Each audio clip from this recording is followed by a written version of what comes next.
Hi everyone, my name is Dulce Lovely from Lovely Learning Center, and today we're going to be talking a little bit about different types of questions we can make in English. Let's just get started. The first type of question is a yes or no question. They are the easiest questions we make, and normally when we start learning English, this is the first type of question we learn how to make. And the only possible answers we get with these questions are yes or no, okay? We make these questions with auxiliary verbs like do, does, is, are, or in the past variation of those, or with a modal verb, right?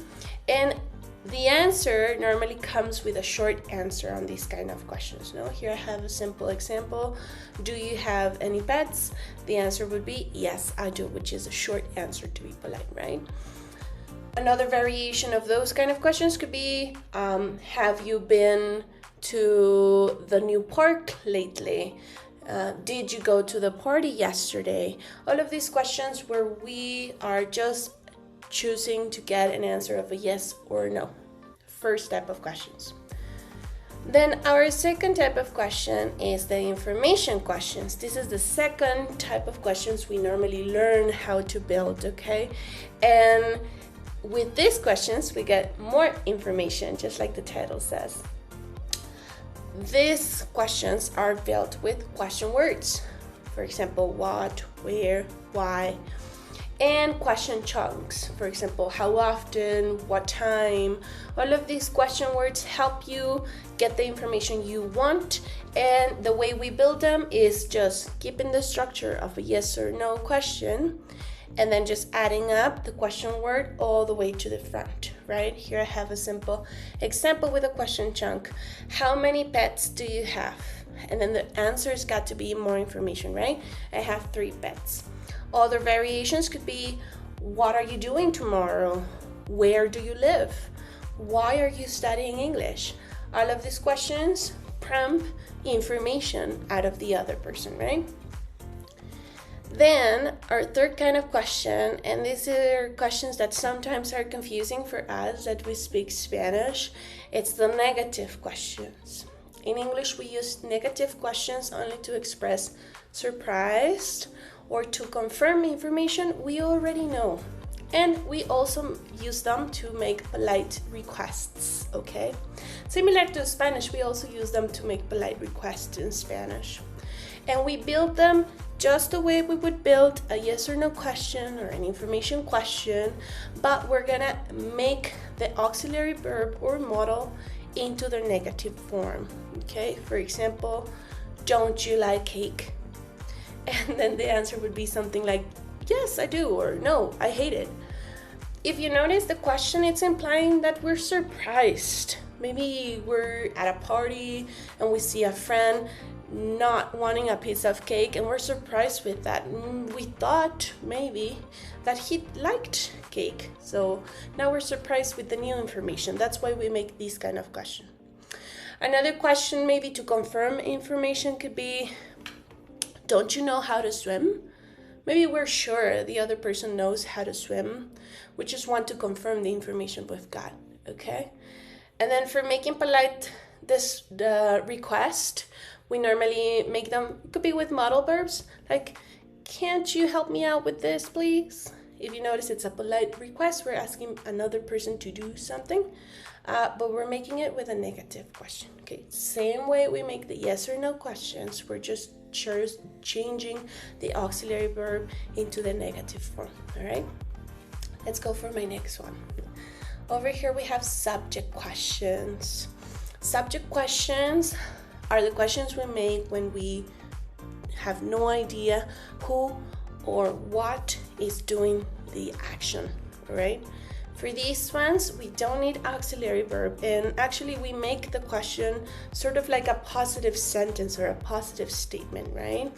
And we have the question words what or who because we don't know what or who is doing the action, right? So it would be something like this on the example. Who called you yesterday? It was my mom. We don't know who the person calling is. That's why we make this kind of questions, right? So whenever you're wondering who or what does the action, we're going to be making subject questions. And for subject questions, you don't use auxiliaries, right? You only use the positive structure of a statement, a sentence, and the who or what question word. Then we have questions with prepositions at the end. All right, this is a little bit different to what we do in Spanish, okay? We add or we break the question word and the preposition. We break them apart and we put the preposition all the way to the end of our question, opposite to what we do in Spanish. In Spanish, we would do the preposition at front. For example, de qué trata la película. In Spanish, it's the preposition de que up the way to the front of the sentence. And then in English would be something a little bit different. We would bring the about preposition all the way to the back of the sentence. In English, it would be something like, what is the movie about? About being at the end. So yes, to build them, we are adding the preposition after the object we're talking about, right? Whatever is the connection between the subject and the information we want to connect, right? For example, who are the flowers from? And they're from my husband, no? Who are the flowers from in Spanish would look something like this. De quién o de dónde son las flores. Or we would change it entirely. We would say something like this. ¿Quién mandó las flores, right? We would change the idea entirely. So in English, we just break it. Instead of saying who from or from who, which is the natural instinct of people that speak Spanish, we just put the from all the way to the back. This is very popular, especially in informal English, okay? If you do it the other way around, it's gonna sound a little too proper, too formal, right? All right, let's go for my next one. And this is the last one we're gonna look into today. These are called indirect questions, okay? And these are questions we normally use when we want to sound polite, especially when we're talking to strangers or maybe authority figures, maybe a teacher, classmates, or at conferences, lectures. We would use these kind of questions to sound polite, okay? And the way we build them, it's a little bit different to the way we build other questions we were looking into today. To build them, we need what we call an introductory phrase.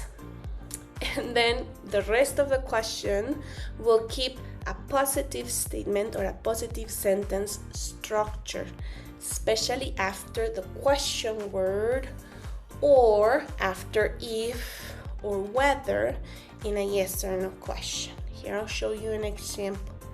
In Spanish, we do the same thing, by the way. It's very similar, the way we make indirect questions. It's just different for us right now because we learned for a long time with the other types of questions that we need to do changes and adjustments in the way we build questions. And with the indirect questions, it's a little bit different, okay? Here I have my first example. Do you know where the museum is? And then my answer would be yes, straight ahead, for example. But I want you to notice that on the question, do you know where the museum is? We have the introductory phrase, which is do you know? And then we have my question word, which is where. And then the rest of the statement, it's a positive statement structure. We have the subject and we have my verb. In this case, it's an is, okay? Do you know where the museum is? We would do the same with any other kind of indirect question. For example, can you tell me what the assignment is about? Do you notice the assignment is about instead of another kind of arrangement we would do with a regular question? Okay, so that's what we're doing with the question words. And when the question is about a yes or a no answer, this is what we do on our second example. We have, can you tell me if this bus goes downtown? Do you see? We have the introductory phrase, can you tell me? And then we have if. You can change it for whether. Both of the options are the same. same idea. Can you tell me if this bus goes downtown? This bus goes downtown. Do you see how I'm keeping the sentence like a positive structure?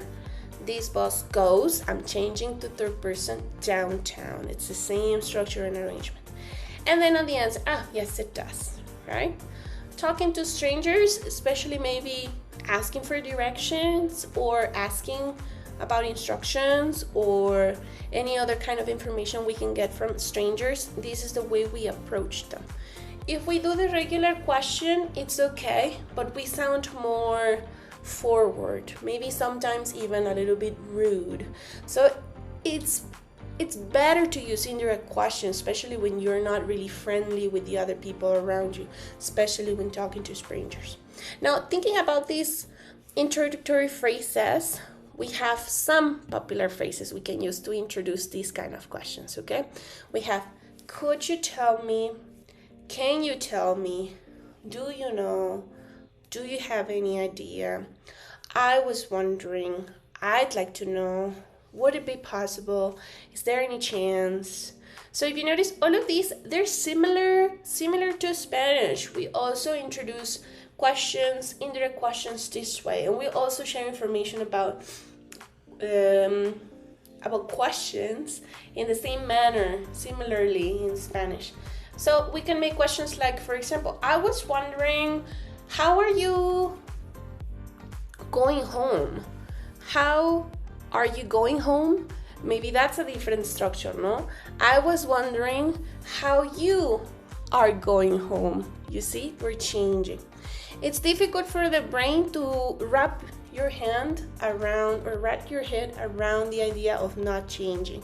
It takes a lot of practice, but practice makes perfect. Another example could be, I'd like to know where the post office is, no? Or would it be possible if I left the class early today? Do you see? We're keeping the same structure, we're just switching them up, okay? Now, those are the kinds of questions we're covering today. We have some other types of questions we also include in the categories, like question tags and whatnot. But for today's lesson, we're only looking into these ones. Remember, we learned about yes or no questions. We learned about information questions, negative questions, subject questions, questions with prepositions at the end, and then finally, indirect questions. This is just a small introduction, and we're gonna finish it up with a small quiz. Let's see if you can spot what kind of questions we're talking about.